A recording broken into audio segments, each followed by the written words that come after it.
So socialism is on the rise. People are becoming attracted to socialism. Now remember, socialism is mandated worker co-ops, where the board of directors is structured so that the workers have control over their own means of production, not just one CEO, not just the banks, right? Not just these people, not some your grandma's 401k, right? Like these individuals shouldn't have a right as to what the next Google Pixel looks like, right? The people who should be controlling what Google Pixels look like are Google engineers and Google workers and Google employees.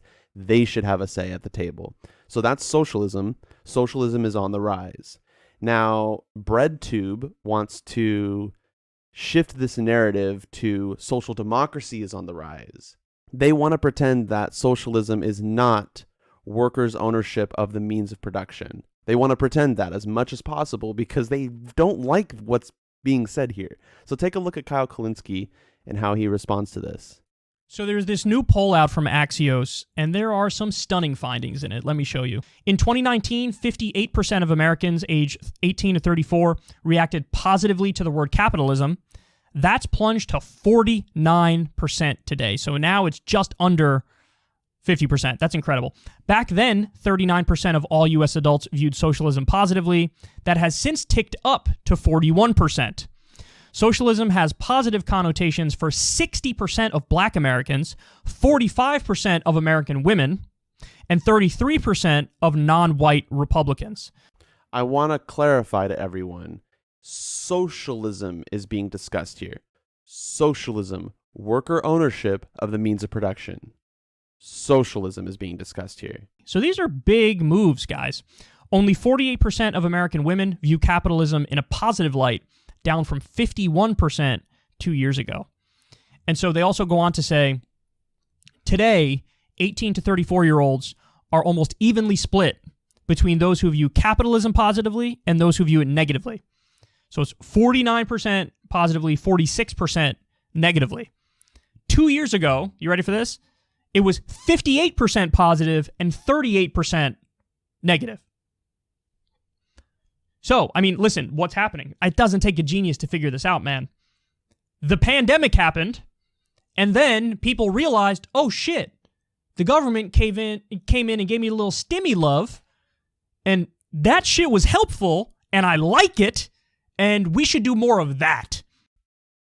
So that's his explanation as to why socialism is popular today, why the narrative is changing in the U.S. That's why. It's because they got the check. Kyle, they didn't even get the $2,000 check. They didn't even get the $2,000 check. That's not why socialism is popular. The pandemic happened, and then people realized capitalism isn't working. It's not working. And so we need to try something else.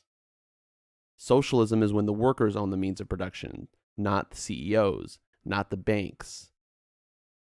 Has nothing to do with UBI giving people money, stimulus, right? UBI is a totally separate issue, and anyone who understands even the basics of socialism would tell you UBI is a totally separate policy from socialism. UBI is giving people money, their taxes back, and redistributing wealth. That's what UBI is. UBI is a way of redistributing wealth. But that's not the same thing as socialism. Socialism is becoming popular, Kyle, not UBI. UBI is becoming so popular as well, but don't confound the two, especially when you're reviewing a survey about socialism and not UBI. Does that make sense to everyone? So now let me show you how the Humanist Report covers this same survey. Again, this is a capitalist. Kyle Kulinski is a capitalist. These are all capitalists that are trying to preserve capitalism. That's what they want. Social democrats are capitalists. They want to preserve capitalism. And so what they're going to do is they're going to try to shift the narrative and pretend like their ideology is the one that is becoming popular, when in reality, capitalism is on the decline. That means that this guy's philosophy, Kyle Kulinski's philosophy, Mike, I forgot his Figueredo, I think is his name is. What his name is. Mike Figueredo. Figueredo, I think it is. Yeah, he's a capitalist. He's a social democrat. He's just like Kyle Kulinski. Not very different. And that's why he's stuck at 300,000 subscribers. There's a lot about this poll that is surprising to me, pleasantly so, but two findings in particular really stood out to me. The first is that when it comes to Gen Z, capitalism is just, it's a goner. And what this tells me is that we are on the cusp of a paradigm shift in the United States. 54% of Gen Z, 18 to 24-year-olds, have a negative view of capitalism compared to 42% who have a positive view of capitalism. That means that when this generation takes power, their view of capitalism is going to drive policy in the United States in a substantially different direction. So far, so good. So far, completely accurate. And that's not to say that we're going to see some sort of like socialist or communist revolution. Of course, that's not the case. Of course, that's not the case. Of course, that's not the case. Socialism is becoming popular. But we're not going to see a socialist revolution. That seems counterintuitive, doesn't it? That seems like you're not reading the data properly. That seems like you're pretending like the data doesn't say what it says, right? When you have a bunch of socialists rising up in the US, all of a sudden everyone's becoming socialists. What do you think that's going to do?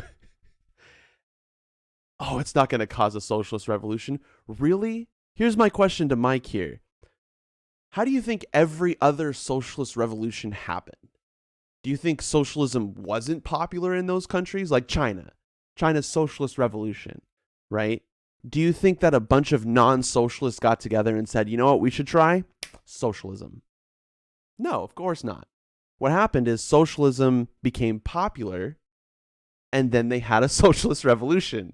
Russia, same thing. Every single socialist revolution was led by a populace that appreciated socialism.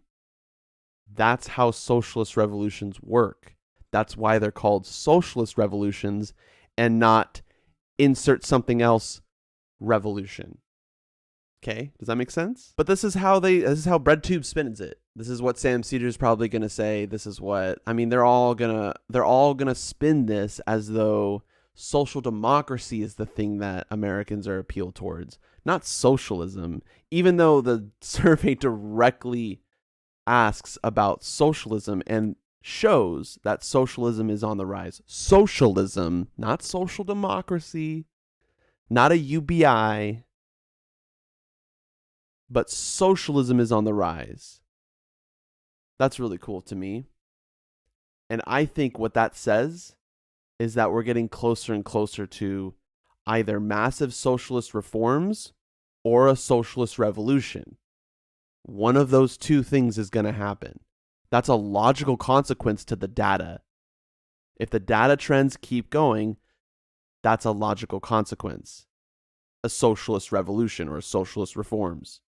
One of those two. I'm hoping it's a little bit of both, to be honest. It's kind of hard to distinguish between the two when they both involve systemic change, but to each their own. If you're a revolutionary or you're a reformist, to me, the movement is bigger than you anyways. And so it's not like you have much of a say.